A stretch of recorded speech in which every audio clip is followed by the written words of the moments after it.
Alright, this is the stinger and rudder installed. I did do a time lapse for it, but it's just boring.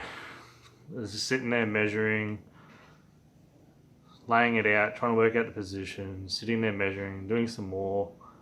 So just to save the boredom, like I said, I did do a time lapse, but there just wasn't much going on. So that's it there installed. The only concerns I have is the stinger drive has been maxed out on the up adjustment to get it to sit level with the hull. As you can see, the rudder is sitting back at quite an angle, and I've already shimmed that one out because it was really at an angle. I'm going to leave that one where it is for now. If I think I need adjustments later, I can always adjust it. I'll just remake another shim and space it back out even further.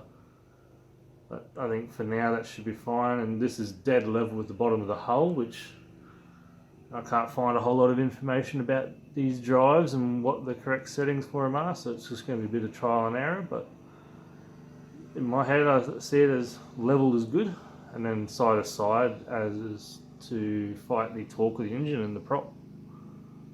But that's where it's sitting. It's a pretty sharp prop. I like this one. It was brought for the smaller red hull, so I don't know if it's going to be the right setup for this hull, but we will see. It is a torquier prop, so I sacrificed a little speed and went for torque. But if it ends up being too much for this hull, or I want a bit more speed, I might get a couple more props and we can always play around with them and figure out what one works best. But that's the back of the boat basically set up. The next area for me to set up it now is the engine mount in the hull. I am going to max it out right at the very front and then put the engine all the way at the front, well, as close as I can get to that front support board, and then go from there and start with that as my drive shaft length and setup. If I find that is a little bit too far forward center of gravity, I can always shorten the shaft and bring the prop back, I bring the motor back. Or I can use my electrical box, which will be in front, up the front there, as my counterweight, and I can move that further forward or backwards to set my center of gravity. Seeing as my fuel tank is going to be sitting right about here, and the drive shaft oiler is going to be sitting back here. The fuel tank has a provision to sit over the drive shaft, so hopefully that works. Otherwise, I'm going to have to go back to the drawing board on fuel tanks.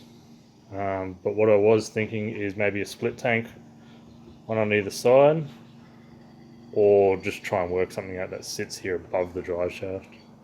But the alloy tank is designed to do that. It has a groove underneath to allow, or a channel to allow the drive shaft to travel underneath.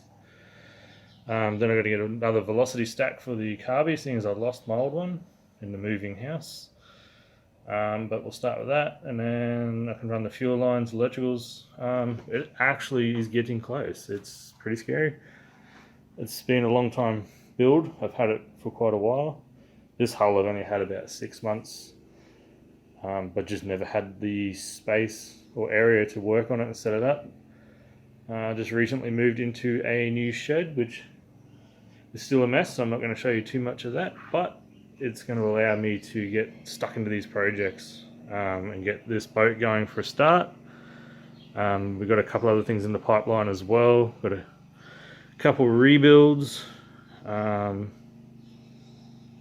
a couple cool projects. Maybe another boat in the future, but for the time being, not a whole lot is going to be happening except for this build here. Due to the whole virus issue. Yeah, it's not been real great money wise, but we'll get there. We'll just have to slow things down a little bit until we can recover from that. Till next time, we will see you then.